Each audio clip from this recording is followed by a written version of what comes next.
자신입니다. 지금 바람도 불고 미세먼지도 많습니다. 미세먼지가 많아서 그런지 반팔을 입고 있는데 11월 초인데 따뜻합니다. 신께서는 우리 인간들이 스스로 극락이나 천국, 낙원과 같은 그런 나라를, 국가를 건설하기를 바랍니다.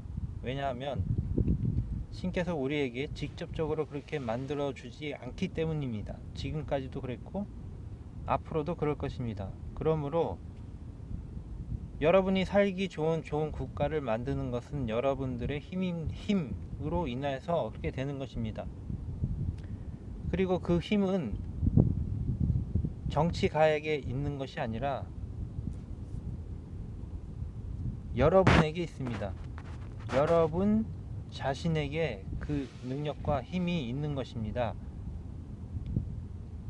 그래서 앞으로 이 환국에 대해서 계속 말씀을 드릴 것인데, 환국은 가상 속의 환상적인 어떤 국가를 말하는 것입니다. 그래서 그것을 만들어가는 과정에 필요한 공약도 만들어서 여러분들에게 알려드리고, 또 이 과정을 통해서, 이러한 과정을 통해서 여러분도 배우고 저도 배우고 많은 것들을 공유할 수 있을 것입니다. 한국은 환상적인 나라, 좋은 국가를 말하는 것입니다. 그래서 공수처에 대해서 여러분들은 한국에서 만들고자 하는 공수처에 대해서 들어보셨을 겁니다. 사전적인 의미는 여러분이 검색을 하면 다 나올 것입니다. 쉽게 말해서 고위공직자를 수사하는 기관입니다. 지금 현재 검찰개혁이라는 말도 많이 나오고 있습니다. 검찰개혁은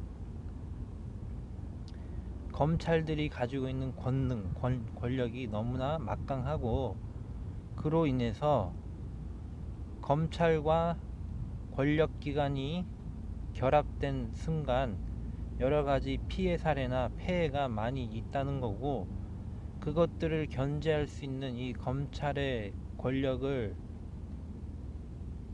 합리적으로 다시 재조정해서 검찰이 할 수 있는 역할들을 축소하고 우리 사람들에게 정말 좋은 것을 주는 역할을 하는 그런 검찰로 만들어 가려는 그 일환으로 공수처를 만들어 간다는 것입니다. 그랬을 때 정치적으로 우리는 어떤 편이다, 저런 편이다, 좌당이다, 좌파다, 우파다, 이런 것이 우리에게는 불필요합니다. 우리에게 필요한 것은, 우리는 결과적으로 사람들이 더 행복해지고 더 발전할 수 있는 방법을 우리는 모색을 하고 있는 것입니다. 저 위에 계신 최상의 존재께서 우리 인간들이 노력을 해야지 행동을 하고 생각을 바꾸고 마음을 바꾸어서 의식을 전환시켜서 가장 좋은 쪽으로 갈 수 있도록 인간이 행동을 해야지만 무엇인가 이루어집니다. 마찬가지로 우리가 살고 있는 이 지구라는 이곳, 여러분이 살고 있는 이 한국, 또 지구라는 어떤 나라들에서 살고 있는데, 그곳에서 사는 동안 여러분이 이 살고 있는 환경이 좋은 쪽으로 변화되기를 스스로 노력을 해야만 하는 것입니다. 여러분이 지금 이 방송을 듣는 분 중에 국회의원들 물론 있을 수도 있겠지만, 여러분이 국회의원이 아니라도, 고위공직자가 아니라도 여러분이 생각을 잘 함으로 해서 여러분이 살아가는 이 지구 환경이 변할 수가 있다는 것입니다. 그래서 공수처가 어떻게 될런지 국회에서 통과가 되어서 그 조직이 만들어질지 뭐 그것은 모르겠지만, 중요한 것은 그것에 대한 인식들이 있다면 추후에 여러분들이 그런 법안을 발의해서 이 지구가, 이 사회가 변화되는 그러한 역할을 할 수도 있는 것입니다. 자, 그래서 지금까지 제가 말씀드린 그 도지사나 그런 고위공직자들이 누리는 혜택들에 대해서, 그리고 이 혜택들을 빅데이터나 인공지능을 통해서 잘 분석하면 한 사람의 그런 고위공직자나 그 역할을 하는 사람들이 누리는 것들이 사실은 필요 이상으로 높게 책정되어 있을 확률이 너무 많다는 것이고, 그것이 아니, 그 한 사람에게 들어가는 그런 재원들이 탄력적으로 다시 재조정이 된다면 그 재원으로부터 대다수의 사람들에게 더 어떤 혜택을 주는 사회복지를 할 수 있는 재원도 마련될 수도 있다는 것을 제가 말씀을 드렸습니다. 그리고 그 결과 통계나 이런 것은 제가 제시할 필요는 없습니다. 그 결과 제가 첫 번째 말한 한국의 사회공약 1번 번호는 뭐 나중에 바뀔 수도 있습니다. 태어나는 그 즉시 그리고 죽는 그날까지 기초적인 의식주가 보장이 된다. 다시 말해 어떤 사람이라도 태어나면, 어떤 식으로 태어나면 이 사람은 죽는 그날까지 기본적으로, 기초적으로 먹을 것이 해결되고, 잠잘 수 있는 공간이 해결되고, 입을 수 있는 입이 있습니다. 의식주가 해결된다는 것입니다. 그러면 나머지 거는 이 사람이 이제 알아서 행동하게 될 것입니다. 다시 말해 한평생 일하지 않아도 먹고 살아가고 잠자는 이 기본적으로 인간이나 생명체를 유지하는 데 필요한 것들은 보장이 된다는 것입니다. 물론 특수하게 그 주택이 보급이 되면 겨울철도 뭐 여름철도 그것에 상관없이 에어컨이나 뭐 냉난방 시스템도 있으니까 상관없이 살아갈 수도 있을 것입니다. 그래서 오늘 말씀드리고자 하는 것은 두 번째, 우리가 살아가는 동안 필요한 이 경제 활동에 대해서 어제 말씀드렸고, 그러면 이 경제 성장이 되지 않는 이유가 무엇인가는 간단하게 얘기하고, 그러면 이 경제 성장이 되지 않는 이유에 대해서 어떻게 해야 될까는 다음에 말씀을 드리겠습니다. 경제 성장이 되지 않는 것은 제가 우리 한국에 대한 이야기를 잘 하기 위해서는 가상의 또 이상적인 원시 시대를 상정을 해 놓았습니다. 그래서 이 원시 시대는 인간사에 있었을 수 있지만 뭐 역사적으로 반드시 존재했다는 그런 뜻은 아닙니다. 그래서 가상의 원시, 이상적인 원시 사회에서는 돈이 필요가 없다고 말씀을 드렸고, 돈이 필요한 경우는 사람이 많아지고 대규모로 사람들이 모여 살면서 어떤 국가라는 것을 이루어 살 때, 그때 그 시점부터 국가가 아니라도 사람이 많아지고, 그 사람이 많아짐으로 해서 돈이 생기고, 그럴 때부터 경제 성장이란 말이 통용이 될 수 있다고 말씀을 드렸습니다. 물론 절대적인 것은 아닙니다. 그런데 오늘의 핵심은 이것입니다. 경제 성장이 되지 않는 이유가 무엇일까? 정책적으로, 정치적으로, 또 통치권자들이 많은 방법을 동원해도 경제가 성장이 되지 않는 이유가 뭘까? 그것은 간단합니다. 몇 가지 이유가 있지만, 경제라는 것은 주로 물건을 만들거나, 물건에는 인간 생활에 필요한 모든 것을 다 말하는 것입니다.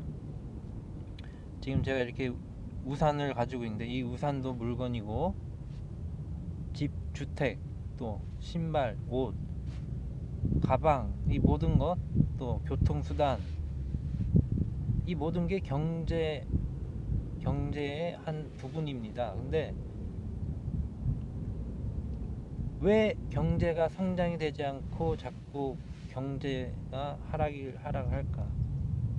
그것은 물건이 필요한 것보다 많이 만들어지기 때문입니다. 간단히 말해서 어떤 식으로든 필요한 물건은 있지만, 그 물건이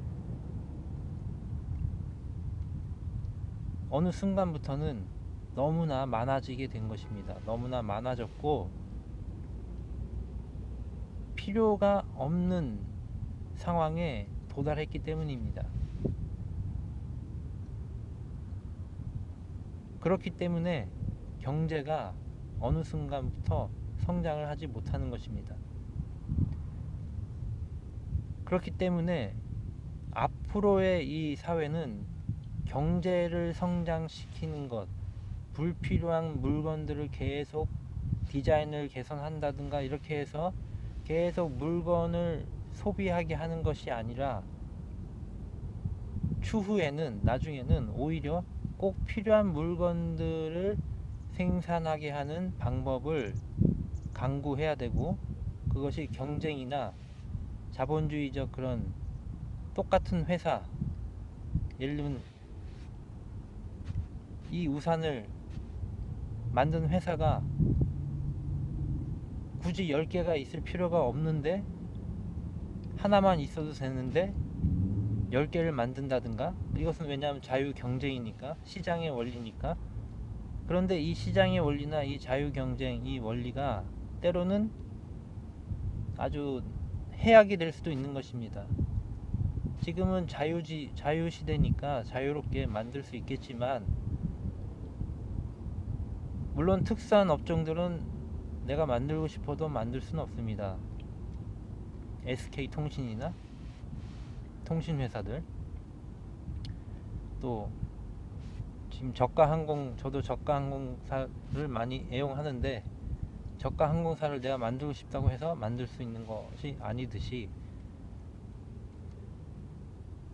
그래서 이 경제가 저성장이 되고 경제가 하락하는 것에는 분명한 이유가 있고, 그 분명한 이유는 필요 이상의 것들이 많이 만들어지고 있고 중복되어서 만들어지고, 그러다 보니 우리 한 사람이 필요한 물건이나 옷인, 한 사람이 필요라는 모든 재화가 남아 돌고 있다는 것입니다. 그런데 어떤 곳에는 너무나 지금 모자랍니다.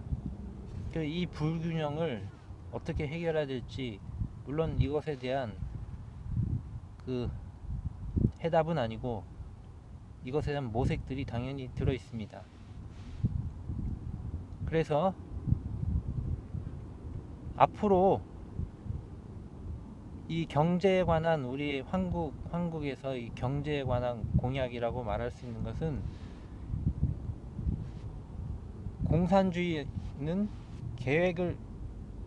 한 국가가 계획 생산을 해서, 물론 그것은 당연히 실패했습니다. 그런데 이제 앞으로는 그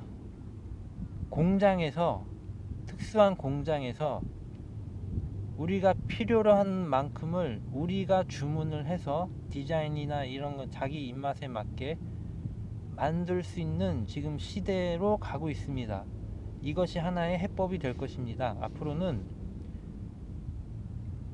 물론 그 이상의 또 더 다음 단계도 당연히 있지만, 오늘은 이번 단계는 일단 사람이 많은 곳에서 이 실행되는 이 한 국가라는 곳에서 경제를 살리는 하나의 해법은, 우리가 필요로 하는 만큼만 생산을 할 수 있게 하는 특별한 시스템이 필요하다. 오늘은 여기까지입니다. 이것을 근데 우리는 당연히 만들 수가 있을 것이다. 그리고 그런 시대로 우리는 지금 가고 있다. 이 말씀을 드리고 오늘 얘기는 마무리하도록 하겠습니다. 정리하자면 경제가 저성장되고 발전하지 않는 이유는 제품이 결국 남아 도는 것이고 필요 없는 물건들이 많이 만들어지고 있는 것이다. 그래서 그 다음은 우리가 원하는 것을 우리가 원하는 만큼 내가 원하는 좋아하는 물건을 만들 수 있는 새로운 생산의 방식으로 주문 생산이 되든 뭐가 되든 그런 식으로 만들어 가게 되는 시대가 올 것이다. 그것을 준비하는 경제 시스템을 우리 한국은 만들어 갈 것이다 가 경제에 관한 하나의 공약이 되겠습니다. 감사합니다.